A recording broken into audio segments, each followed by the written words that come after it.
lapha kudliwa tinyoka, kudliwa iminenge, kudliwa emashongololo, kudliwa kuthiwa dlanini konke njengelifile kungakhethwa lutho. That's why Paul nasekayifundisa bona ukuthi wayesober minded uthi konke lokudayiswe silaheni dlanini ningabuti lutho. Kodwa abantu nangabe lento ingakamphuleki emakholwa la ngafuna ngaphuma kuJudaism ahlulwa ingulube.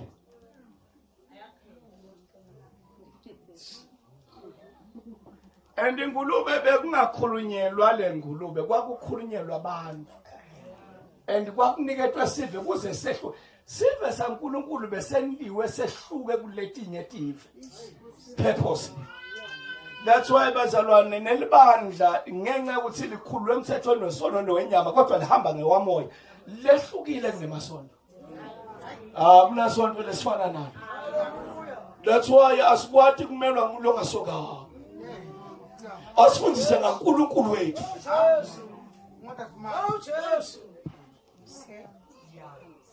Asikwati kumelwa nguye asifundise ngaNkulunkulu wethu. Ngoba ngithi lesimanje umJuda bekangeke ashunyelwe umuntu webetifa. Kodwa umJuda bekunguye labekashumayela umuntu webetifa umniketiko. Namuhla bazalwane lethi tayela lesitilanzile lengaphandle. Sitilanze emasondweni. Akusithoda la. Uthi umpostoli Paul in Roman chapter 12 verse number 2. Lithi siguqulwe simo sengqondo yendiwe ibe yinsha kuze ningalilingisi lelive. Ngalama emagama labantu basezulwini abahambi ngendlela livele lihamba ngayo. Kodwa yabo indlela iyodwa abahamba ngelupito lasezulwini.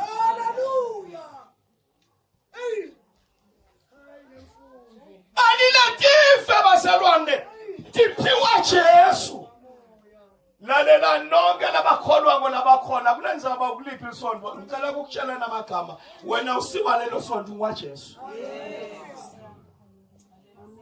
Na ubuyela ufika kubo batshele ukuthi bazalwana ngisiye wena ngwaJesu.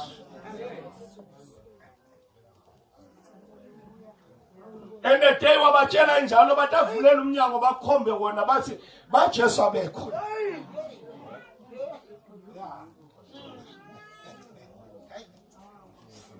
Wala bathandaza bazalwane. Hey. Uke wabeva bathandaza beAfrican. Bathi uNkulunkulu wangithi. Bathi uNkulunkulu wangithi yifounder yeAfrican gospel. Bathi assemble wabeva bathandaza labanye bathi sikhuleka kuwe uNkulunkulu wabhengu. Bakhuluma ngefounder yabo. Balingisa amadimoni uma ngabe abambe emadodana skev. Bathi ngegama la Jesu loshunyelwa ngipawulo.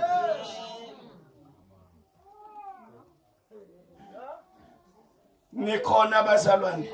Lebandla la Jesu lisive sabantu. Uma Jesu bekatakwakha involation.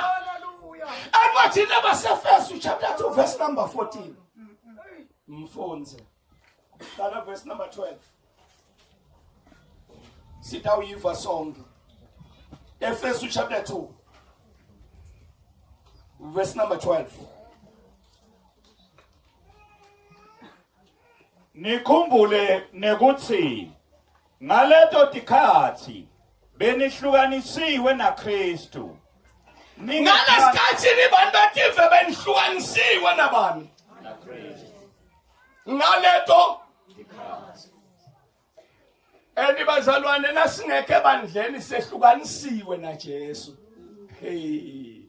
Awusanibonani? Ngithi mina uma ngabe singekho kula Jesu libandla sehlukaniswe nabani? Qhubeka nceke Nkosi. Ningephandle kwembuso wakaIsrayeli. Nithi hambi letite sabelo etivumelwaneni enetethembiso. Lalelani bazalwane. ake niyeke lokulwa ngengane nifune kweshumi. Kweshumi akuzange kuphiwe nine.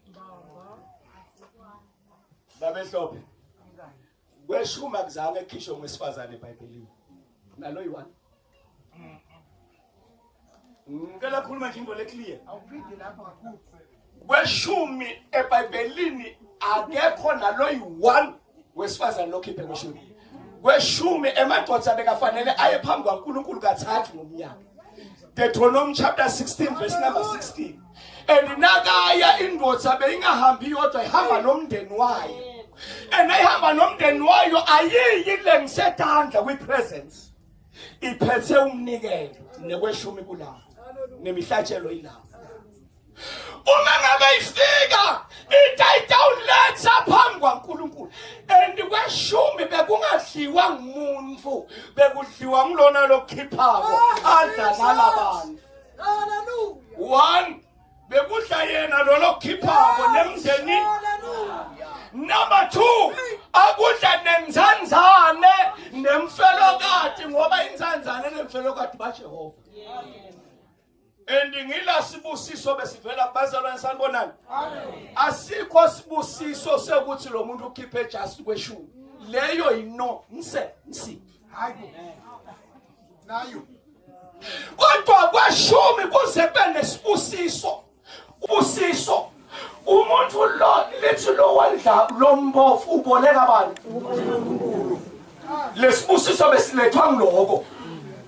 Ngalame magama nakadla lo apha lo lombofu lo lambile uniketa uNkulunkulu access yokuthi yena lesikwana sponsor ngehla amniketa sihlanganise ukwenza ngoba sewondlela enkulu bese sekuthi lona lokukhiphile abese sewulanza nema foreigners ngoba nabo bake baba ama foreigner eGibhithe so I foreigner ayinasabelo kaIsrael. Kweshumi bekungasikwa kudla bekhishwa intindlela letimbili kuphela bekasimahla. Hallelujah. Timbili tindlela tekhipha kweshumi. Unyaka nonyaka. Hallelujah. Bekhishelwe eJerusalem. Bangakhiphela abathatha eJerusalem kuphela. Amen. Bese kuthi after 3 years kukhishelwe emadolobheni abo. Nikhona abazalwane. Kukhishelwa kuphi?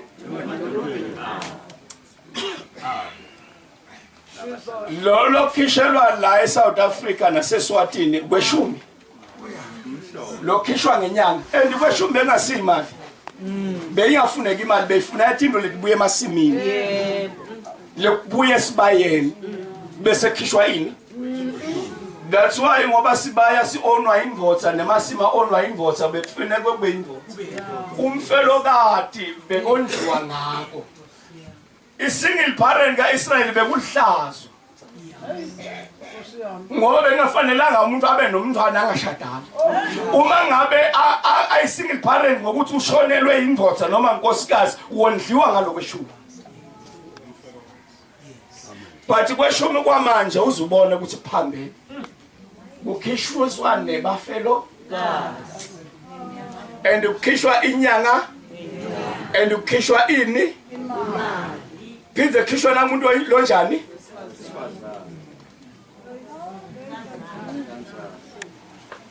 Yekeleni inzanzana. Kodwa ke wena umuntu wesifazane uyawufika uthi ukhiphe ngaliphi ivesi kuNkulunkulu.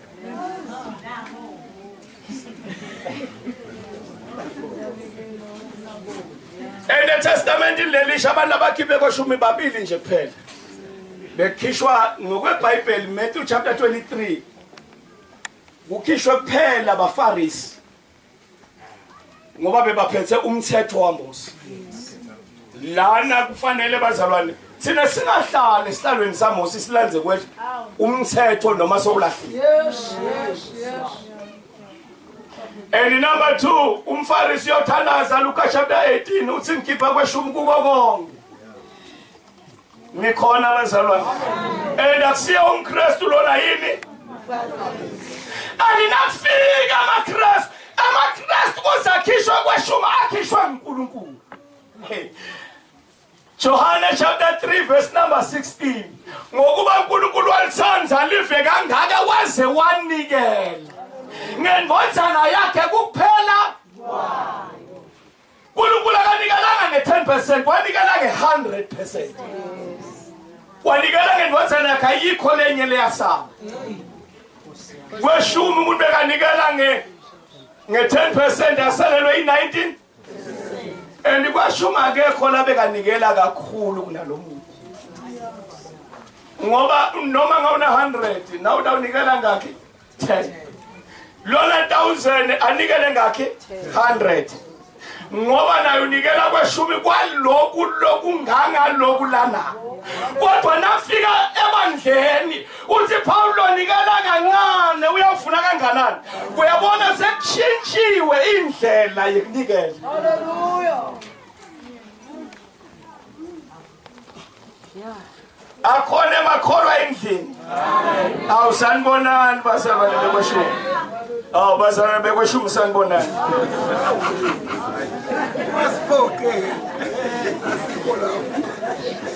Ngilethe amagama abasalwane lasi. Uma Jesu ede emhlabeni kungaba kunamagama lakhulunywa nguJesu encwadini yaMateyu chapter 23 verse number 37. Uma alwela kusonzethe emaJuda ngithi iBhayibheli lithi weda bakhe abazange benjani usiya ku 27 verse 37 ku chapter 23 uthi indlu yenu ngishiya nani niyoze nisubusisiwe lodwa kwegameni lami uvalelisa kumaJuda uyaphuma wenda njani uyokwakha ingolensha akayicedzanga livesi umfundisi bengithe Efeso chapter 2 bese verse number 12 then funza verse 13. Kodwa nyalo nine lebeni kade nikhashane. Kodwa nyalo nine lebeni kade nikhashane. Nankulunkulu senimunye kuKristu Jesu. Nankulunkulu senimunye kubani bazalwane? Sine sesibuyiswe uNkulunkulu nansi labe esikhathi esikuphi? Elisibuyiswe invole i1 ngicethelena. Senisonzetwe ngengati yaJesu. Sisonzetwe yini bazalwane? Kufa kwakhe kwende involensha kwanqamula kungako bazalwane nginelivalo nangiva Israel abu11 la. Ngoba nakabuye 11 lakhe yinye inkonzo Israel ayatiko inkonzo yemihlatshelo. Ngalama emagama wanikatwa indzawo yakhe utawubuyisela imihlatshelo ingati yaJesu phela isikhathi. Nayiphelelwa isikhathi akakwade amathempeli abe mabili ngoba ithempeli kufanele besenza eyi1. Lokho uthi ibandla kufanele lene njani? Ubuye imihlatshelo. Kodwa thina asikathemwa ngalethi imbuti sengengati yabantu. Kungabona semwe ngengati yaJesu bazalwane. Awusanibonani? Amen. Kulobola asingakweni kube black text. Okay. Sanibonani badali. Ulobola akusi black text. Uthi lo muntu lokulobolelako ubhadala kukhulisa kwakho. Ulobola kwakha uhlobo. And indvodza ifanele ilimale ilahlekelwe ife kuze bena nkosikazi. Kungaba indzaba yokulobola ayisiyinto lefanele sithathe ngalenye indlela. Kodwa fanele athi lo lobolako ukuthi kufanele afe kuzabe lemfati. Umuntu eqala kuba nemfati wafa walatha kuthoma lokunzima kuze abe nankosikazi. Ngalama emagama akunandvodza lefanele umfati akasiyo ifenisha. Okay. Ngene lapho. Lebhadalwa ngestonini.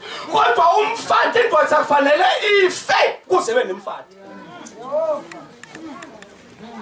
Ana Jesu kuze abe nankosikazi kubita kufa kwakhe. Wasena ngengati yakhe. Akasifenishe ngofa madoda. Ayibra kuba ngene. Setselela verse 14. Ngobe yena ukuthula kwethu lo wenda lokubili kwaba kunye ngekufa kwakhe wabhidlita lubonza lwebutha lolwalwehlukanisa. Kufa kwaJesu kwabhidlita lokho akwasho umJuda nebantu bethi mina sethebele besingathandazi kanye nemaJuda. Besiku outer court emaJuda wona sonzele. Kodwa lo Jonga lolwehlukanisa lwabhidlitwa kufa kwaJesu. Kwase kwakhiwa ingolensha kwakhiwe emakrestu. Nina bazalwane. Amen. Ngicela lana sivumelane. Kwakhiwa ini bazalwane? Akwakhiwanga emaswati lakholwako. Ngicela sihambe kanye. Lahlani le dodi le bambe emakholwa lesikhathi. Sinenkinga yemakholwa langalahli buve bawo. Noma sekakholwa ubuswa buve ezulwini akunaliswati liyongena kuyongena emakrestu. Akunamkhosa kuyongena umkrestu. Kunjani? Akunamzulu kuyongena emakrestu ngoba tive tidalwe ngesiqalekiso. Kuze banalama languages akuzange wadalwa ama languages kumnanzi. Kodwa uNkulunkulu wada wabasanganisa kwavela ama languages. Kodwa uNkulunkulu kwaba nguye futhi obuya ubutha lento. Wayibutha ngengati yakhe wase kwakha kuba sive. Incwadi ya Petro chapter 2 verse 9.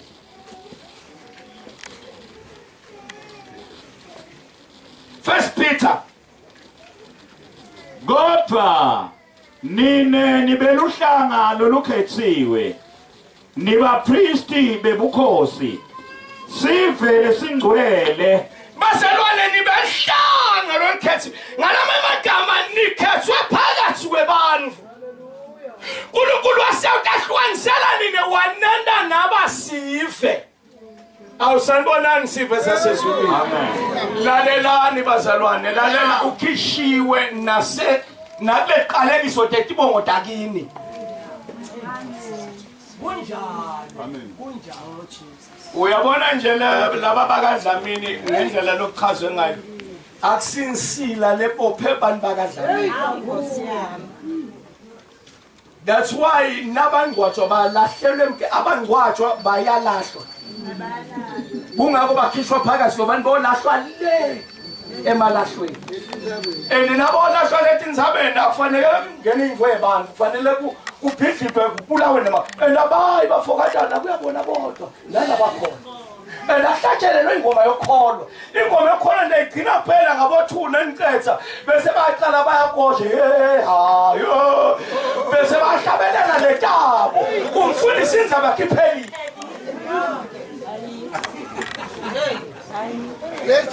Kodwa nangabe umuntu wasengumKristu lethi bazalwane nangento akamlale ngalalela lena ngcwatshwa lena ngilethwa.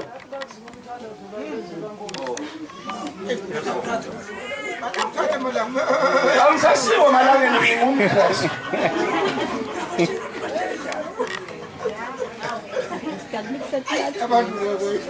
Sanibonani. Alikwenza kulesale ngobazana ukuthi uma sikhuluma ngelibandla sikhuluma ngento leya inshale yakho uNkulunkulu wakhasive sakhe. Sesito letive sesisive. Kungako thina nemazulu sebafowethu bazalwane. Ngoba lo Jonga lolibhidlila kuthiwa liswada likwathi nekhuluma liyathefuye. Kodwa nasifika kuKristu thina sekukhishwe nalokho. Sebafowethu. Hallelujah. Angeke ngifunze lena kodwa ngicela si-understand. Indzaba yelibandla kuzibonisa ibe yimfihlakalo. Unangabe uNkulunkulu atawuseva umhlaba. Useve umhlaba ngazamcolo. Nikhona? Amen. Ngicela sihambe kanye. Ngani? Kuzamcolo nangu lokwenteka. Kwangena abantu labangakhe. Bantu akusingini. Bantu lena i-typology. Bantu bebayi-type. ngokaNkulunkulu ngenxa yekuthi thina besivele silahlelwe ngephandle. Thina ngokaNkulunkulu asibo bantu. Sitilwane bantu majuda. That's why just nangabafika wesifazane wemSamaria afelwe asangeke ngithatha kudla kwebantwana nkunika tetinja. Uma khulunywa ngetilwane khulunywa ngathi bayangeniswa bona qala bantu bese kuthiwa ningenise netilwane ngathi ngakhi nangeniswe lo mkhumbi umelela ibandla linye and libandla la Jesu lodwa bazalwane lelinethathu baNkulunkulu. Ngicela nihambe nami. Uma kwakhiwa lo mkhumbi unamakamera lamangaki? And lamakamera lamathathu amele iTrinity yaNkulunkulu ilela kulo mkhumbi. That's why bazalwane lithi iBhayibheli lingamcini ngoba uNkulunkulu lesibitwa lalela angeke uthandaze umthandazo ngaphandle kweTrinity. Uma ngabe sithandaza ngamoya sikhuleka egameni la Jesu sikhuleka uNkulunkulu asikhuleki uJesu asikhuleki umoya longcwele sikhuleka uNkulunkulu sikhuleka ngamoya sikhuleka egameni la Jesu. Uma sibhabhatiswa ngegama layise nelendodana lamoya longcwele. Hayi lelinye ngifina kuthintwa lelinye angangeni. Lelinye lenilitsinzako elisenda uNkulunkulu sithomo. Sithi manje uNkulunkulu akasadi. Sithi umuntu. Nothi uNkulunkulu wathi ungaka naleli gama ungakethiwe. Akathi ngitshelwa nguwe ukuthi ngibhabhathisa abantu. Uyamathi lo muntu. Ya. Bathi thina ngengqondo efule emfishane kufanele sithi elinsile yale emaromeni. Nangabe bhabhathisa umuntu kufanele abitwe ngeligama azaphe igama lelisha. Petro.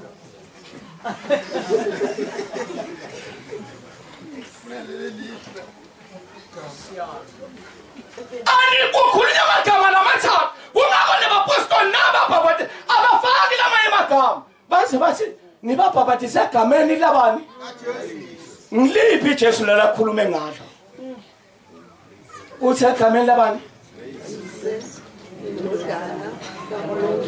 waya ngalifaka ngalelinye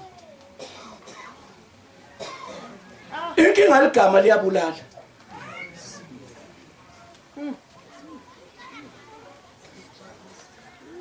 nikhona kodwa bazalwane andinayo wena ngilasakini umbhabhatiso bazalwane usignifywe noma umbhabhatiso into lebeyitype yombhabhatiso ngumkhumbi emanti bekasuka kuphi uthi Petro lokho kwakungumbhabha emanti bekasuka etulamanya asuka kuphi umkhumbi phakathi nenzawo and unalamagama lamangaki wasengeniswa yini bantu wasengeniswa nani asiphona namahloni ngelivangeli ngoba lini abazalwane oqala sinzisa yini umjuda bese bayini elivangeli kuzelbe ngilo bazalwane akusingilo libandla la Jesu lingahlanganisi lethi vele imbili enisibandla la Jesu ngoba sisivele sihlanganise emajuda nebetive Jesu wakwenda baba sive sibe. That's why phakathi kwethu akusekho umjuda akusekho ini. Hallelujah. Hallelujah. Endiletilwane nathi ngena lapha kuzibona ukuthi besethi sive sinye sanibona. Akuna silwane lesadla lesinye. Amen. That's why umbhali uthi kuvelaphi kulwa phakathi kwenu. Uyabona ukuthi kungena etilwane kwangena nani? Kwangena letingo leto ukuthi abanetimbi phakathi kweba libandla la Jesu uthi nangabe uNkulunkulu aqala ukukhuluma ngalo liyimfihlakalo. Uthi manje lalela unakenda akendanga abantu wenda ini umuntu nguAdam and uNkulunkulu watendela bani Adam nakaqedza kutendela Adam usakusi right indoda ayihlale njani uthi ngidayendela umsiti lo njengayo uyentela abantu bazalwane and nakayiceza kuyentela Eva uthi yena wena Adam kwethe konke lokho kodwa nakufika kumuntu uthi manje angikwati kumethela umfana uthi manje Adam nami uyamletha uthi Adam lona ulithambo lemathambo abantu umfati uyalethwa akafunwa ku Facebook akafunwa futhi nasemarket akasiyo ifurniture umfati uvela kuNkulunkulu Hallelujah. anakayikasa kumletha uthi lalela lona ulithambo lemathambo ami ngoba uthathelwe ngothi ligama lakhe uyawuthiwa ngeEva ngoba unginina wabo bonke labanjani labaphila ngalama emagama libandla la Jesu kufanele kube ngilabani baphila khona. Amen.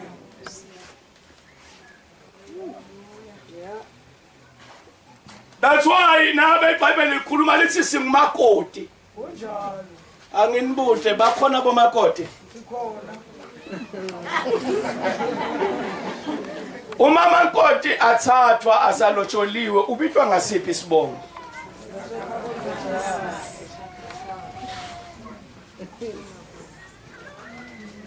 phela kungenteka kube nasibanze Dlamini and lento leyo yimvo yalesikhathi sanini and niyabona live nathi iBhayibheli inguqule simo sengqondo yento ibe njani ningalingisele dinganani intimbo lesithi adopt Evans abeza lotfaka ekholweni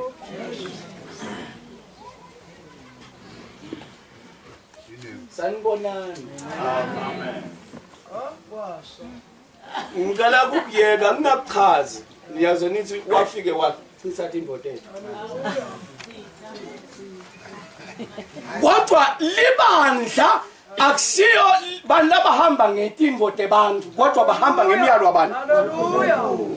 Hallelujah. angiqine bazalwane ngingalesithi imvo letinyenti ngiyakholwa ukuthi indzaba yami ngiyende yaba imfishane kodwa ngalwela accommodate timfanyana letinyenti ngishilo ngathi sivele singwele uNkulunkulu bekakha sivele sinjani hayi ngiko iBhayibheli sisekelo saNkulunkulu sime sinani sinolphawu inkosi yabathi labanga yabazalwane sanibonani awu bazalwane bami sanibonani amen yathi ukuthi sigcwelela naNkulunkulu yabathi labangibani nalaba ngasibakhe uyabathi noma singathi sisa noma singathi pha yena kodwa nokusalako uyabathi labangabani laba ngebakhe mabadede kuko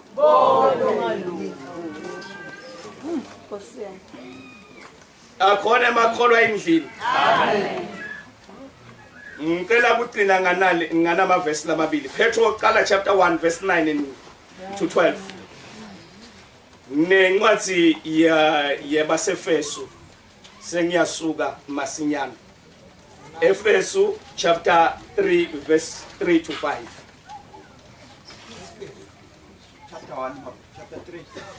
Petro qala chapter 1 verse 9 to 12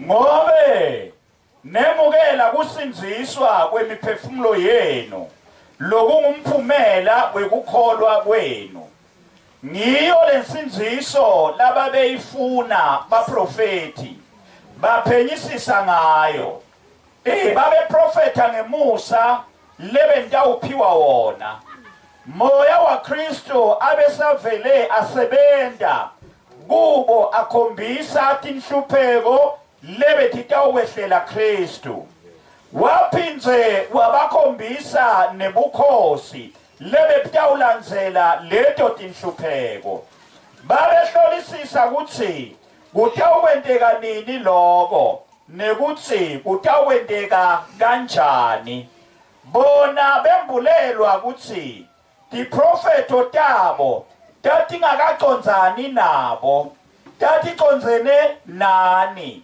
njengoba babekhuluma ngaloko nani lesenikuve ngalabo labe bashumayela livangeli ngamoya longcwele lophuma ezulwini lalelani bazalwane kunabantu labayembulelwa lento bathi bafihlelwa lesikhathi lesi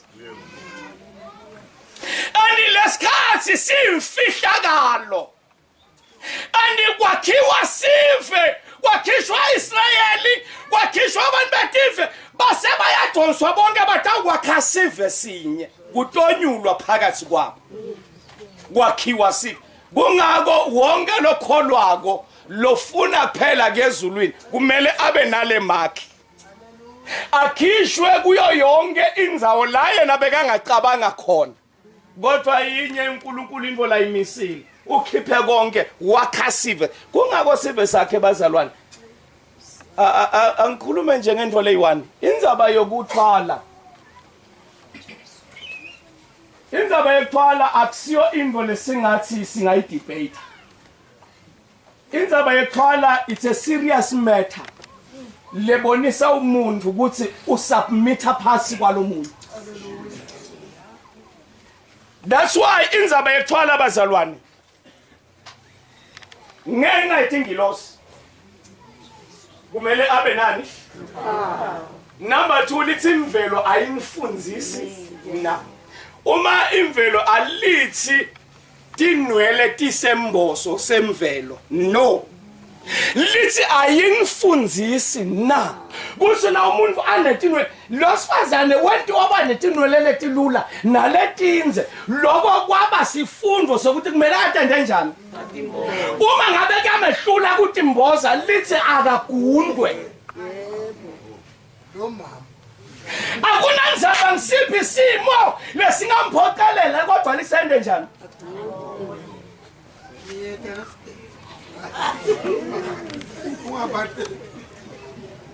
and number 2 uma khulunywa bazalwane ngaleli bandla kukhulunywa ngendlela bazalwane sanibonana ngenxa ukuthi sisive lithi umuntu wadalwa wento kanjani waphelela yena wasutfunela amacebo langanani bazalwane umuntu udalwa waphelela and lento efaka emahips akusiya sezulwini lento efaka tibuno ayisiya sezulwini lento ekhwaya sikhumba umuntu alwele kuba lithi iBhayibheli encwadzini ya Jeremiah chapter 13 uma ufunza khona kusukela kuverse number 21 lithi ingwe ingathi gucula emabala na lithi nina lenifundiswe kwenta lokubi ningakwenda njani lokuhle ngalamanye amagama bazalwane oh Tibuko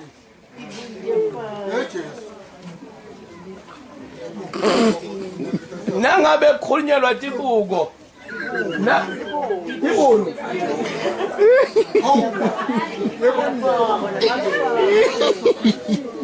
siphila kule standard la khona sathane angene ngalendlela ukutshela bonke abantu ukuthi awusimuhle ngendlela lodalwe ngayo athi manje uma ungaba netibunu letinkulu bakhona labathanza ini ibunu athi nangabe unemahips bakhona bathanza ini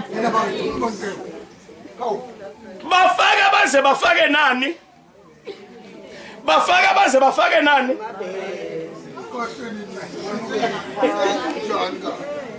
aliletingo labanye badla amaphilisi labanye bayajova kwakhiwa lengo andinakendeka afa ezulwini unelicala ngoba iBhayibheli lithe kunetingo leting 3 lekufanele tivele phambi kwaNkulunkulu tingenacala 1 lithi umtimba wenu kumele uvele unjani number 2 lithi umphefumulo bese lithi umoya umphefumulo ngilento lekhulumako that's why kwaphuma yona umuntu uyafa akasakhuluma akasacabangi lento ile ngekhasi na ifanele inga kungako iBhayibheli lithi into lengcolisa umuntu akusiyo la idlaka ngilephuma le ngekhasi kulomuntu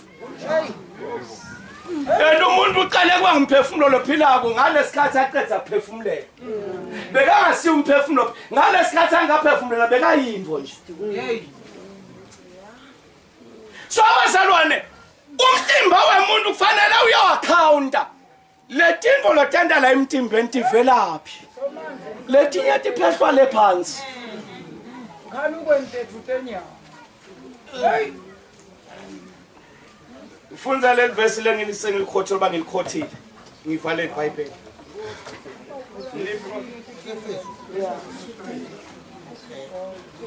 Ephesians 3 chapter 3 to 5. Ngiyasuka emva kwakhe. Nkulunkulu wangatisa imfihlakalo nekungembulela njengoba sengike ngathinza nje ekubhaleni kwami. Nanifunza lokho nitawubona kwathi kwami ngemfihlakalo yaKristu. Lalelani bazalwane, lana ingwalo yimfihlakalo. That's why bantu bayakholwa bayaphema. Ngoba into yekholwa imfihlakalo. Bantu bayakholwa bayajola ngoba into yekholwa imfihla. Ayambuleki kunoma engangibani. Ungamsola lo myele kumnyama. Inzaba yebandla laJesu ayikambuleki. Kuba bekangathi ukuthi singiba kuphi, bekuyabalula ukuthi athi ukuthi mina akusengimi lophila. Kodwa sengiba lophila kimi. Bazalwane siyothandaza kuFarewell. Kungaba iqala uhambe nalento ingambulekanga liyini libandla. Kungendeka phakathi kwalo kuwe kumnyama ukuthi sive saNkulunkulu lesi. Elifanele sihlale singcwele. Ngoba bungcwele buyifanele indlu yakhe. Manenge amagama bekachazwa ngalungso angifuni kungena kuwo konke ngifuna ukukhuluma nje ngento leyi1 ukuthi libandla liyimfihlakalo. Kungendeka uphakathi kwalo ulibona lifana nawo onke masonto. Kodwa namhlanje bengingakhuleka nawe. Ngingakahlali phansi. Uthi nceke Nkosi lento kimi bekumnyama. Bengicabanga ukuthi siyafana. Kodwa sengivile liyini lelibandla. Namhla uNkulunkulu angayembula. Uthi Paul ngaphiwa emandla ukuchaza lento. Ngiyambula. Kuthi eyini imfihla into lebeyisifuba lento beyisifuba saNkulunkulu. That's why beyifihlo kuba prophet. Imfihlo yaNkulunkulu sesifubeni sakhe. Kodwa ezulwini abatiswa ngeassembly. Abatiswa ngefree evangelical. Kulithi manje lapha verse number 11 and 12. Lithi kungimanje tikhulu netingilosi tiyatiswa manje. Kuthi yini lemfihlaka? Uma mvela Jesu ezulwini tandla takhe tipotshosiwa vela nemanxeba. Kuthiwa ubuyaphi lona kuthiwa bekayo kwakhala ibandla lakhe ayokwenta amakhona. Kuze kuthi bonke labantu awukholwa nguye bangena kuye. Bangena ngelinqeba. Uma sebangenile kuye bayawusinza labangene kuye. Ngoba nguye lo mkhulu. Emini mntwana sekhaya bekungeke nikwathandazwa nawe. Ngwende kuphakathi kwalo akambuleke. Ucabanga ukuthi kufana nawo onke amasonto. Kodwa namhlanje ungaba lilunga lalomtimba waJesu. Ube kuye. Uma kuthiwa umtimba musikunenhloko. Njengalokho lenhloko ikhona lo mtimba awudzinge ukuthi wethiwe igama ngoba inhloko ngiyo lekwethiwa ngayo. Emini besingakhuleka kuFarewell. Siyahlabelela MC etange phambili. Uma ngabe bakhona labathi ngeke Nkosi udzinga lo mthandazo abagijime masinya kule kona. Salayo Labaqwesh ayobizwa mana biko